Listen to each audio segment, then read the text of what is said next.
Thank you for joining XROM, which is India's first AR/VR focused podcast. And today I'm delighted and honored to have with me Mr. Thomson Tom, who's the co-founder of Infusory Future Tech Labs Private Limited and also Tutar apps. Yeah, I really appreciate you taking time and being part of the podcast. Education is something which really is close to my heart. So far there has been so many wrongs with the education industry, and we've been okay with it. The rote learning. I'm not undermining the teachers or the schools, but I think we need to push our students a little beyond because the world has changed. Globally, I think there's some fantastic innovations which is happening, and India is also leading. I mean, we're doing some fantastic things, but we need to correct our rote learning education system. And with AR, VR, MR, we can move from or traditional education to immersive learning, exactly how we learn, because I think learning is very experience based. So when you tinker around, break things and fix it back, and that's the only way you learn, rather than just reading it and taking it from this year and throwing it out from that year. So talk to us about Tutor, your educational app. How did you come up with the idea? What's the current stage that you are at this point in time with the app? The problem that we faced while doing an online learning is online learning has a very big advantages compared to an offline class, because we can get taught by any expert who is sitting in any part of the world, and it is very convenient, and all these things are there. But the interactivity, the kind of interaction that is having inside a classroom, is missing out when it's come to an online class. The only way we could interact right now is by looking through each other's camera. That's it. And if I am sharing the screen, my image is getting pushed to a corner. I'm a small square on the screen, and some boring bullet points are there, some lines of codes are there, which is not really interesting. Even for students, see, when they open a mobile phone, when they open a laptop, the content that they are consuming is super interactive and super fun. The games they are playing, the videos they are seeing is very interactive, and it is very fun to watch.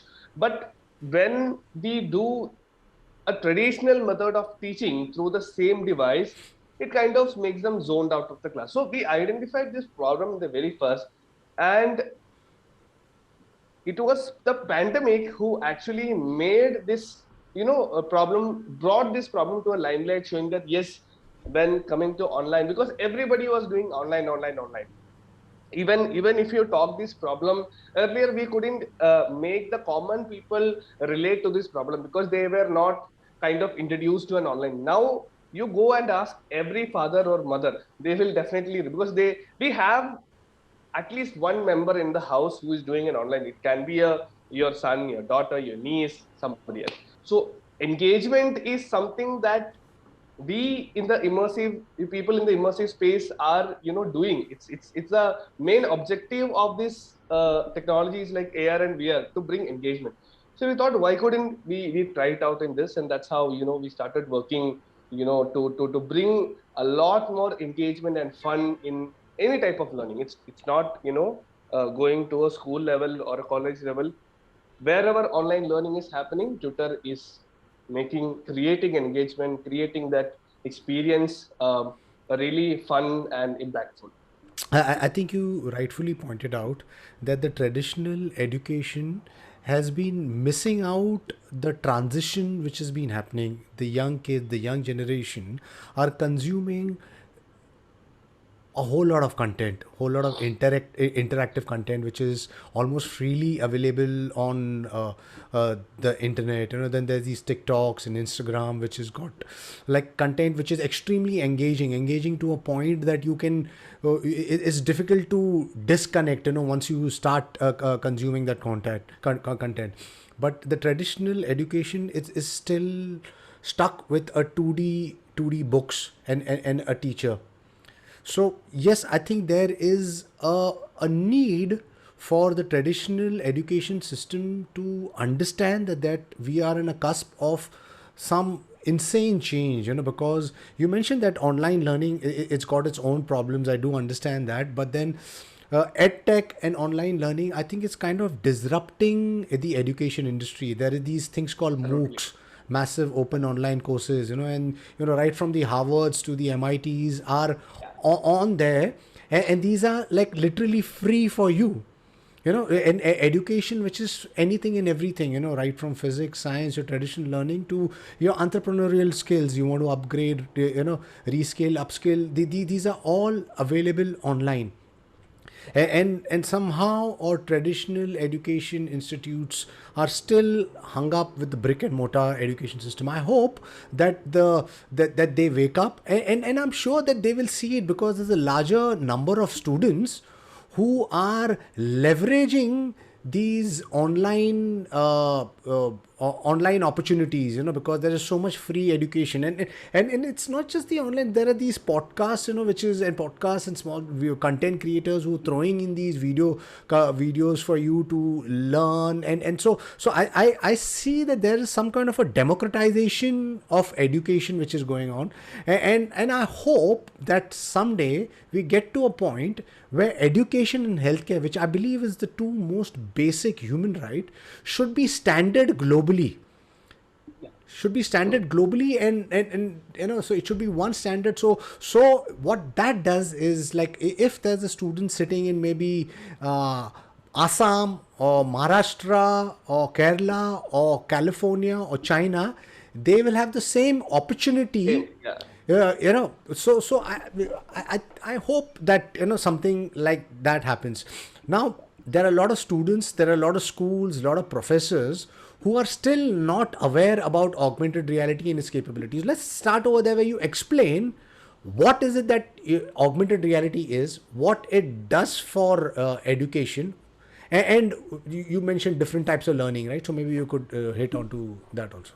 So that the point you made was really, really wonderful, because speaking about technology, in 2010-11 period, the smart classes were introduced. That were kind of an innovative move in that era, that period of time.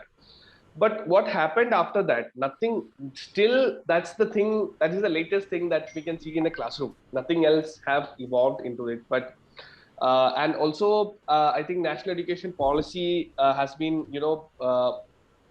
drafted out in a very beautiful way, that learning is not only one sided thing. It's a two sided thing, where we have to interact with these things. And so a lot of things that covers in NEP. Let's hope that all these things will be implemented in the proper manner, and it will be monitored, and proper analysis will be done. And let's hope the change of, like you mentioned, the proper standardization comes in, so that every student who is studying in different parts of the world is getting the same level of education, same level of knowledge. And that's how the growth happens.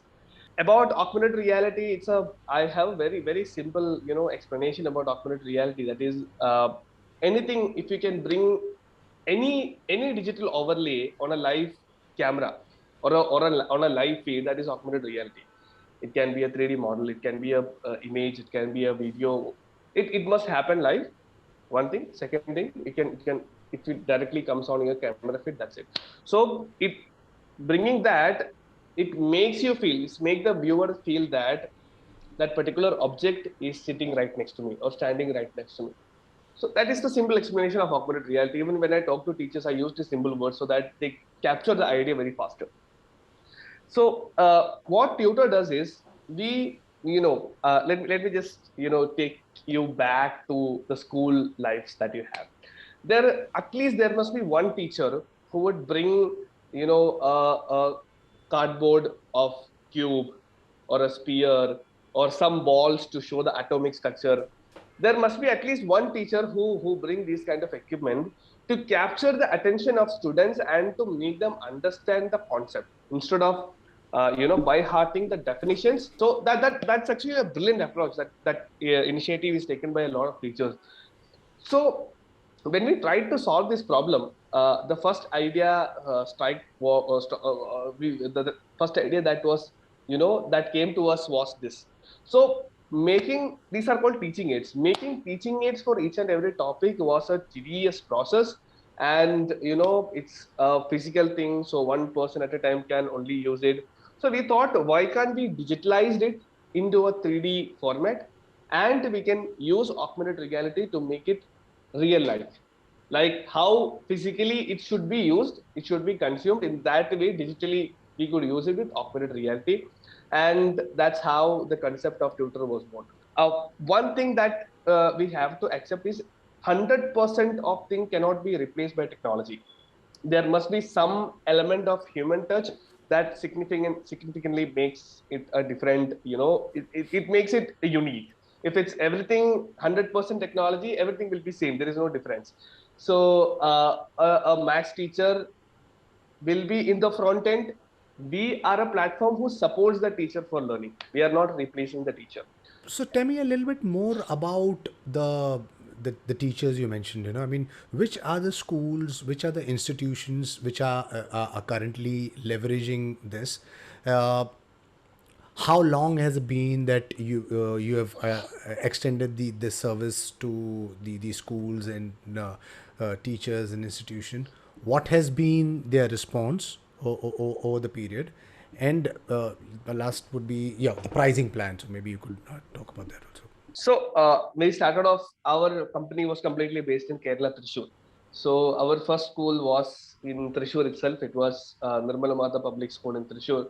The, the principal actually gave us a lot of confidence, and she trusted us actually. We only had a 63D models, and the platform was a very basic format. It was just like an MVP, and but she told anyway. And she didn't ask it for free. She paid us, and she took the license, and she started using it, and then she started giving us feedback. You have to change this, you have to change that, you have to do all these alterations, and then you have to, and every month we will do this, and we will give the updated version, and again feedbacks will come. So that was the starting of tutor application, and now we have about 150 schools in 19 states in India. This happened in past 12 months. August 2020, we released the MVP of Tutor for K-12 segment, and Nirmala Mata was the first school that we got. And like Nirmala Mata, we were fortunate to have a lot of good schools who take tech as a really integral part in education, and really want to do something different than other people are doing. So these schools, I can confidently say that these schools actually, they developed Tutor, not us. We were just a kind of programmers who worked on their needs. The UI UX team was the teachers itself. They told us we want everything like here, here, here. So we just took suggestions from them, and we acted on it. And it was a completely, a proper consumer centric development. And thankfully, that sampling really worked. And when we, started to scale it up across the country, all schools, most of the schools we had in Kerala itself, but we had a lot of schools in Tamil Nadu, Karnataka. We have in Delhi. We have in Kolkata, that region we don't have a school, but we are working. In Assam we have. Last week we got a school in Assam, and even in Jammu we have a school. So across 19 states we have 150 schools, and about 5,000 teachers are using Tutor app every day to take session to over 1 lakh students in India. Wish you more success. And I think we need more entrepreneurs who create technology which is leveraged by everyone, because normally I guess the problem with technology is we get so hung up with its futuristic capabilities that we have these high hopes and maybe faraway dreams of creating this technology which is going to create huge transformation or completely change the world, and then maybe we miss out its real world value which can happen today. So cheers to you and your team for creating such a transformational technology into workable and usable format in schools. 150 schools, 19 states. I think it's quite incredible. And And the best part is what you said is that, I mean, your first customer, I mean, if you find that customer where is working towards helping you to create a better product, I think that's a win-win solution. Because I mean, that's a, because you then create a customer centric product, service, or solution. Talk to me about the payment plan. How does that work? Yeah. So initially we launched as a B2B product to schools, where we sell the license to the school and the school, purchase it, and then they will be giving it to teachers. So just coming to the pricing, one major decision that we took is when we are building Tutor, we would never ever ask our customer to integrate it with any other hardwares. So the hardware that the teacher is having, the basic necessity that the teacher is having for must have for doing an online session is she must either have a smartphone or a laptop and an internet connection. That is the same requirement. That must be the same requirement for Tutor. No other additional equipments. Even a 4,000 rupees smartphone should, run Tutor as stable as an iPhone. So we started off with a package of 50,000, where you will be getting 5 license, because sometimes schools will be purchasing only for kindergarten, only for lower primary, upper primary. So based on that, we started with that, and the number of we have schools who are using 250 license, which is having a huge number of students and a huge number of teachers. So the pricing, goes up when the license reduce, and it comes down when the license number increases. While we were chatting, you mentioned that, I think you mentioned that tech is going to play a very integral role in education. And I think if there are educators, students, or education institutes who are listening in, I mean, they should, I mean, keep an eye out for technology. Because I think there is not one single technology. I mean, it's AR, which is adding real world value right now. There's VR, there's artificial intelligence, there's blockchain, and it's all converging. And I guess once it all comes together, we'll be able to create education which could be standard for everyone around the globe, and which could also be democratized in a way where it could be extremely affordable for everyone. Because the problem with the education is, it's only the urban areas, the privileged few, who get to uh, educate themselves in these world class schools, education institutes. And then there's these rural areas and there's underprivileged, they never get the chance to leverage a good quality education. So I hope that in the future, with all of these technologies converging, that we'll be able to create a democratization of sorts, and a standardization of sorts for education, that I think will bring about true education, and maybe like a complete upending of like a total change of how we look at education. So I'm excited for that space. Through the course of conversation, you also mentioned that you've been now experimenting with real-time hand tracking, gesture recognition, and interaction.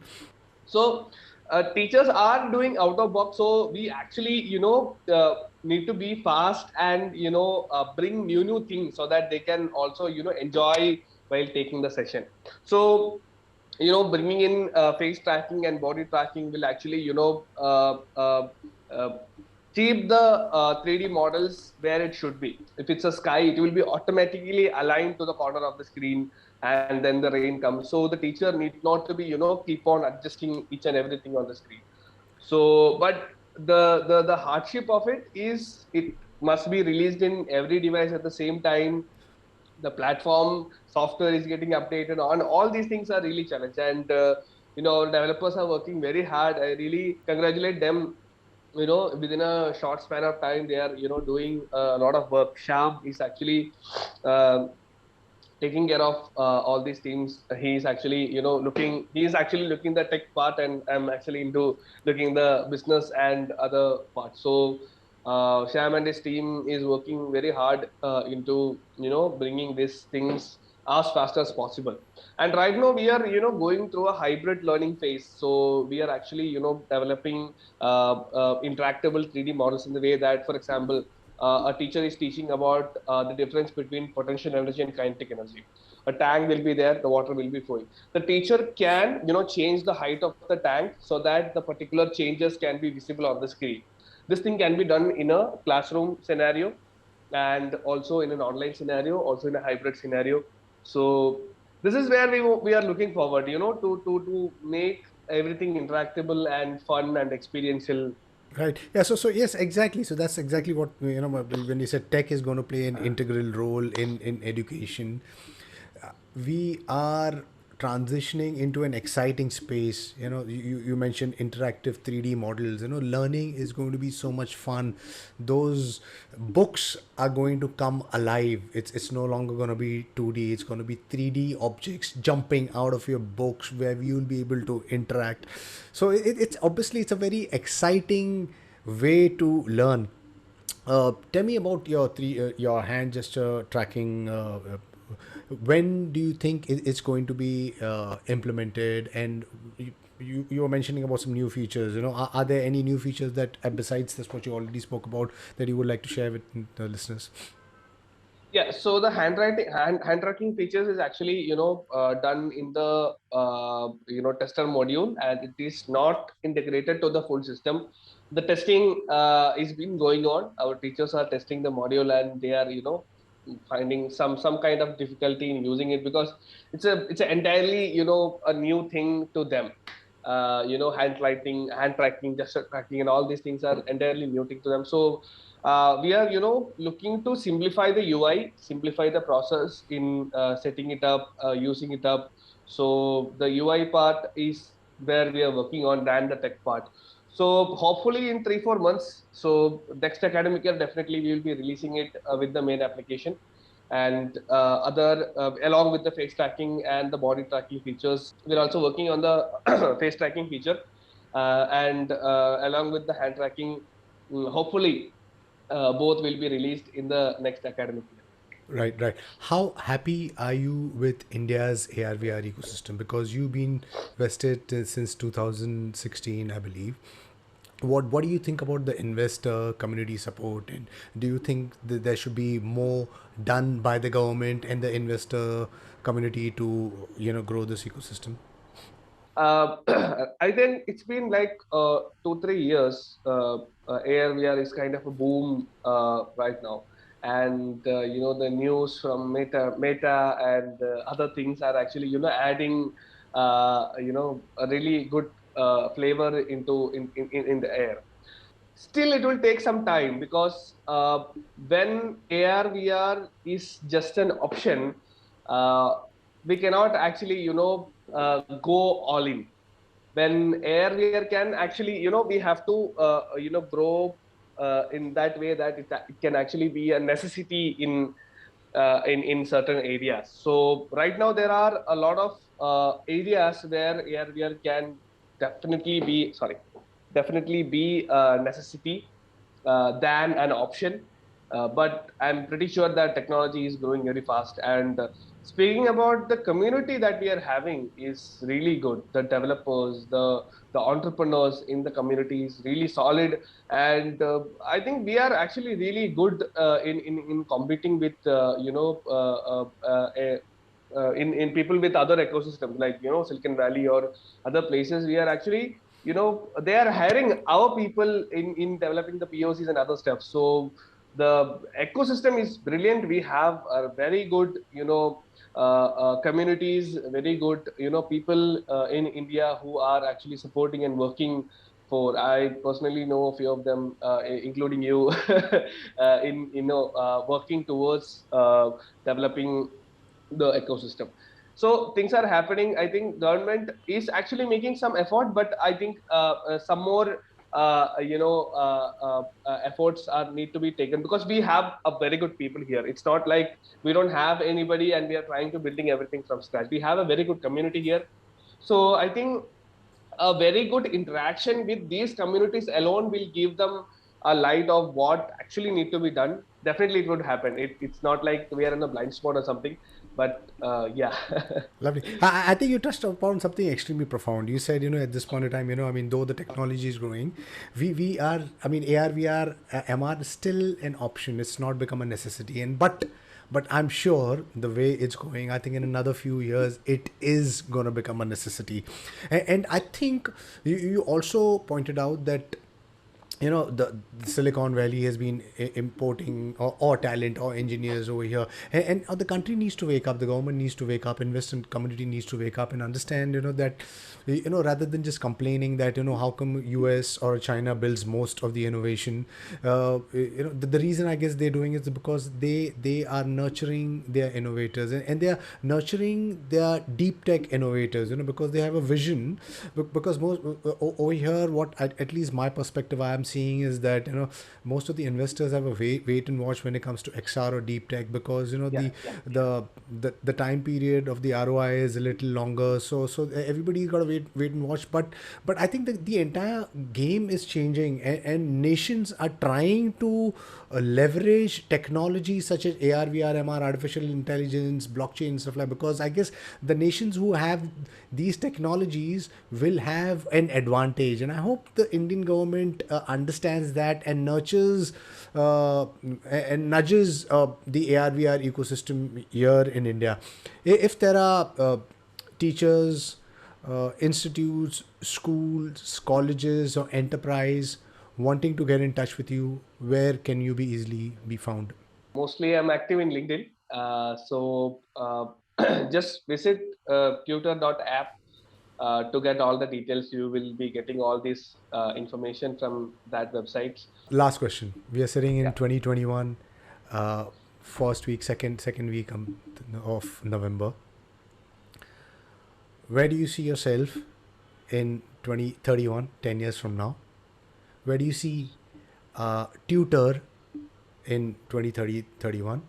And try to excite our listeners, about AR, VR, MR. How do you think AR, VR, MR is going to look? How education and how enterprise is going to look in 2031, and why they should be leveraging right now? Otherwise, they'll be missing the wagon. So a lot of startups are there who is doing a very fabulous job in leveraging the AR VR. They are actually replacing what is real. They are actually transforming the option thing into the necessity thing, and actually making the common consumer understand this is actually really cost effective or time efficient than the traditional methodologies.